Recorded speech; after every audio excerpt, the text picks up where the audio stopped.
All right, February is Children's Dental Health Month, and the Jamaica Cosmetic Dental Services is aiming to give dental treatment to a number of children from the inner city communities. So dentist with Jamaica Cosmetic Dental Services, Dr. Keisha Smith-Pagan, joins us now. Good morning. Morning, How Andy. are you? Good morning, Jamaica. Some will think, okay, dental services, pediatric dentistry, how early do we need kids to be going to the dentist? There are a myriad of questions that could come up when you hear pediatric dentistry. Let's talk a bit about what it involves, how early do we bring our kids to the dentist, and what are some of the key things that are involved in pediatric dentistry? Well, pediatric dentistry really deals with the special care of children. And one of the things that we need to understand is that children are not young adults. They have a whole personality of their own. A lot of different things may not be embraced by them. So we have to treat them differently in the dental environment, which can sometimes be a little intimidating or scary to some children. So pediatric dentistry really means meeting the kids at their own level in terms of giving them the best dental care that they need to carry through with healthy teeth and healthy smiles. How early do we need to start bringing the kids to the dentist? Well, it really is endorsed that kids really should see the dentist at least or around the 6 months after the eruption of their first tooth.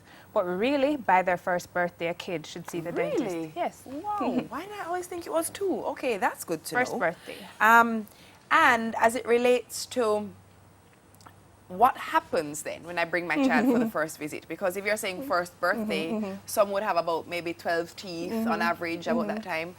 What would the reason for the visit be? Really, we want to see what's happening with the teeth. We want to check the normal development of the teeth. We want to see that we're seeing the number of teeth that we should be seeing. And mostly, the most important thing is to see how the teeth are being cared for at an early age. So if there needs to be early intervention, if we need to talk about how you're cleaning the teeth, if we need to talk about some of the feeding habits, it's that we get them done very early so that we set the stage for a lifetime of good dental health care. What a lot of people don't realize is that oral health is very critical to overall health. Exactly, very critical. How is this part of our body a contributor to the Our rest of overall our health? bodies? Yeah. Well, let's first start with the obvious. Our smile contributes to our self-esteem. Yeah. It contributes to how we feel about ourselves, how we relate to people. So firstly, our smile is our presence in public. And secondly, our smile definitely contributes to our overall health in our body. When the teeth are sick or when the teeth become infected, we have infections in the mouth.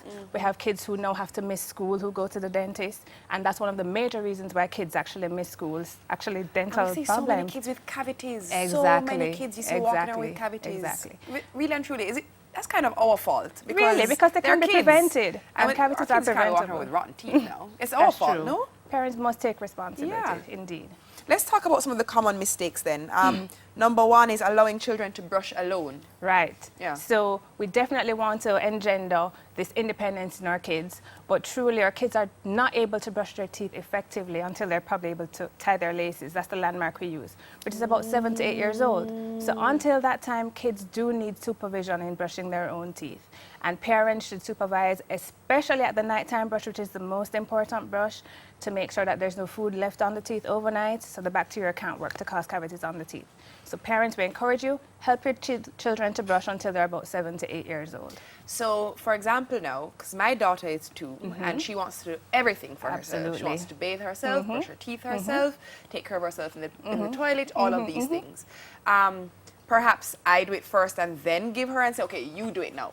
Well, Yes? we normally do the reverse. So we say, Okay. give them a chance to do it themselves, So they do see it what they first. do, Okay. right? And then you can actually show them the areas where they probably need to focus on a little more. you. So we encourage them to do it on their own first, and then mommy or daddy comes in after, or the caregiver, because sometimes the caregiver sometimes is the main person in charge of monitoring the general health issues at home. So Good one. kid first, caregiver after.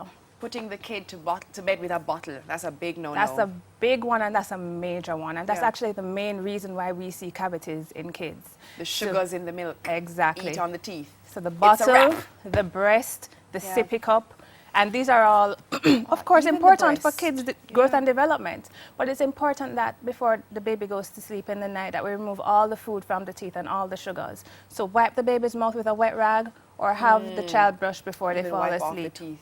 So even if you, so with the evening bath, if you brush teeth then, but they have a bottle, even wiping the teeth Even will help. wiping the teeth will help. Just let's not have food pooling in the mouth overnight. This one is not on our designated list, but I couldn't help but notice in the graphic just now with the child with the sippy cup. Yes.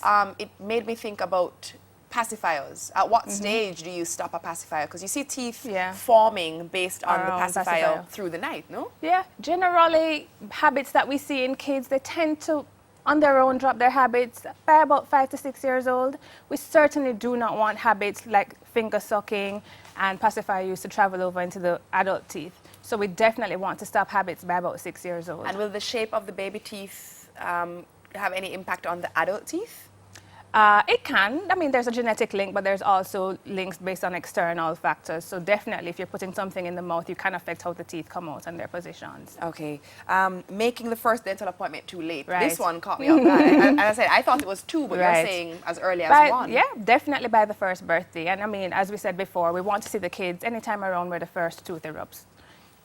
Offering food which they think is healthy but are sticky, such as raisins. Yeah, this is a big one. I'm a raisin giver. So dried fruits, and I mean everybody thinks fruits are great, but dried fruits, you've removed all the water from it, so it's really concentrated sugars, and they tend to be very sticky, so they're not washed off the teeth very easily. So things like raisins and other dried fruits are things that we really want to limit, and especially limit to meal times. Thinking cavities are no big deal. Right. They're a big deal. They're a really big deal. Yeah. So one of the common things I hear is, oh, it's just the baby teeth, they're going to fall out. Yes. But they certainly serve a purpose for the time that they're there. They hold the space for the adult teeth. And if we do have problems with the baby teeth, like infections in the teeth, they can definitely cause problems in the developing adult teeth. I'm looking at this image on screen, and obviously as an adult, I floss. But for a child, in order to get into some of those deeper areas, brushing alone can't do it. That's why we need to come to you. Absolutely. So first of all, at home, once the baby teeth actually touch, mommy and daddy have to get some floss between the touching teeth. So we have to floss as well. Okay. And as well as we do at home in terms of cleaning and brushing, the dentist has a role to play too, because there are areas that you just can't see that we can see with our equipment. Especially those back teeth. Exactly. No fluoride. Or not using fluoride. Not using you need fluoride. Absolutely. Fluoride has been definitely shown to be the one effective means of preventing cavities, of halting the progression of existing cavities.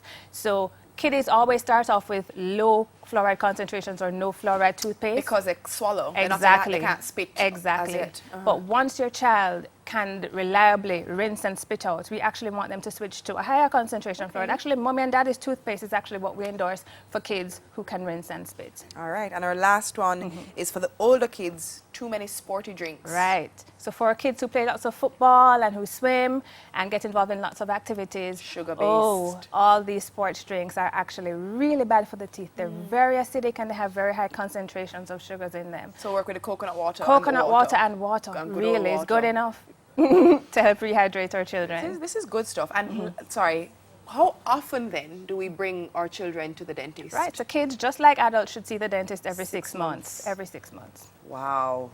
Wow. Very informative. You do have something big coming up, correct? Right. So tell me about it. I mean, in recognition of Children's Dental Health Month, our office has decided to really do a really big social program in terms of reaching parents and caregivers and teachers so that they can impart the importance of good oral health care in our children. So for this month, we had a social media campaign where we were imparting information.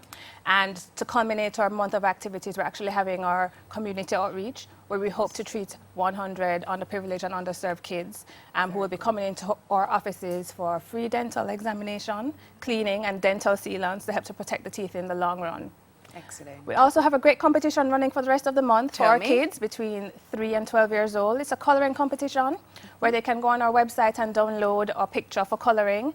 The picture is entitled Defeat Mouth Monsters, which means that we want to clean all those bugs off the teeth to help protect them and keep them nice and clean.